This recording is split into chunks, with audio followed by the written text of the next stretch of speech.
रमेश एक गरीब किसान था जिसकी जमीन सूख चुकी थी और आसमान से बारिश जैसे रूठ गई थी।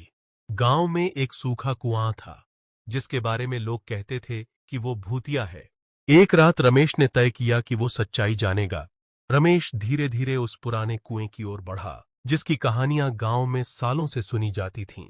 कुएं के पास पहुंचते ही ठंडी हवा चलने लगी, जैसे कोई अदृश्य ताकत उसकी मौजूदगी महसूस कर रही हो। रमेश ने साहस जुटाकर कुएं में झांका। भीतर गहरा अंधेरा और सन्नाटा था। अचानक कुएं से अजीब आवाजें आने लगीं, जैसे कोई अंदर से कुछ कह रहा हो। रमेश घबरा गया और पीछे हटते हुए फिसल गया। उसकी लालटेन दूर जा गिरी। जैसे ही लालटेन बुझी, पूरा इलाका अंधेरे में डूब गया। और तब कुछ रहस्यमयी आंखें चमकीं।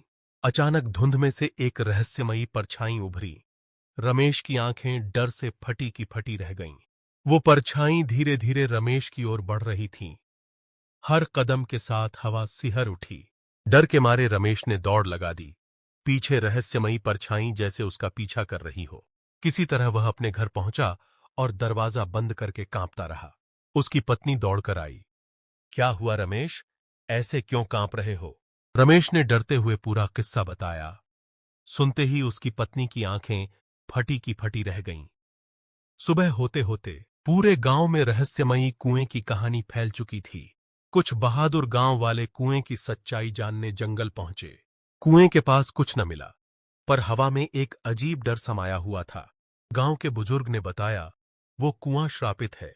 सालों पहले वहां एक भूत रहता था। रमेश ने ठान लिया, अगर कोई सच्चाई है तो उसे ही सामने लानी होगी। अगली सुबह रमेश एक बार फिर हिम्मत जुटाकर कुएं की ओर निकल पड़ा। जैसे ही वो कुएं के पास पहुंचा, हवा में फिर वही अजीब सी फुसफुसाहट गूंजने लगी।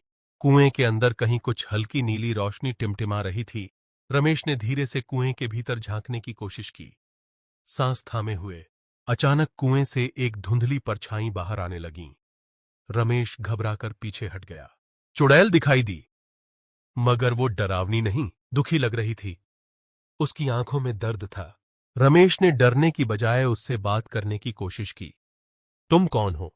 उसने बताया, मैं यहां फंसी हूं वर्षों से। मेरे साथ धोखा हुआ था।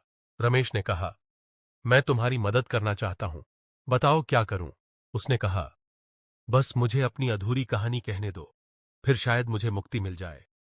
उसने गहरी सांस ली और कहा, मेरी कहानी बहुत दुख भरी है। मैं भी कभी इस गांव की एक आम लड़की थी, खुश और बेफिक्र। फिर मुझे प्यार हुआ, लेकिन लोगों ने मेरे विश्वास को तोड़ दिया। एक रात मुझे इस कुएं के पास मार दिया गया और मेरी आत्मा यहीं कैद हो गई। रमेश की आंखें भर आईं।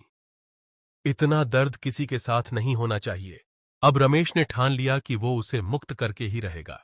उसने गांव के बुजुर्गों से उस पुरानी रात की सच्चाई पूछी। सच सामने आया। गांव का ही एक लालची आदमी दोषी था। रमेश ने पूरे गांव को सच बताया। सब सन्न रह गए और पहली बार गांव ने मिलकर उस दुखी आत्मा के लिए प्रार्थना की। बुजुर्गों ने रमेश को आशीर्वाद देते हुए कहा, तूने एक आत्मा को शांति दी है। गांव वालों ने मिलकर एक विशेष पूजा की तैयारी की। कुएं से फिर वही आत्मा निकली, लेकिन इस बार शांत और शांतिपूर्ण बासाती। उसने कहा, आप सबका धन्यवाद, अब मैं मुक्त हूं। एक रोशनी की लहर के साथ वह आत्मा स्वर्ग की ओर चली गई। अब वो कुआं भूतिया नहीं, पवित्र बन चुका था। रमेश फिर से अपने खेतों में लग गया, लेकिन अब उसका दिल और भी मजबूत था। गांव में अब डर नहीं, बस एकता और सच्चाई की रोशनी थी। रमेश की कहानी अब हर बच्चे को सिखाई जाती थी, और इस कहानी से हमें ये सीख मिलती है, सच्चाई, साहस और करुणा से हर डर को जीता जा सकता है। कहानी के बाद रमेश को गांव के पास एक नया खेत मिला। रमेश ने अपने पसीने की बूंदों से हर बीज में जान डाल दी। अब गांव में कभी भूख नहीं रही।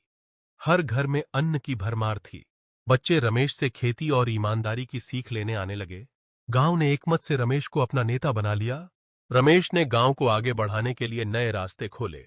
जहां पहले डर था, अब वहां श्रद्धा का स्थान बन गया। गांव में अब हर साल खुशियों का त्योहार मनाया जाता है। रमेश को अब किसी चीज की कमी नहीं। उसका परिवार उसका संसार बन गया था।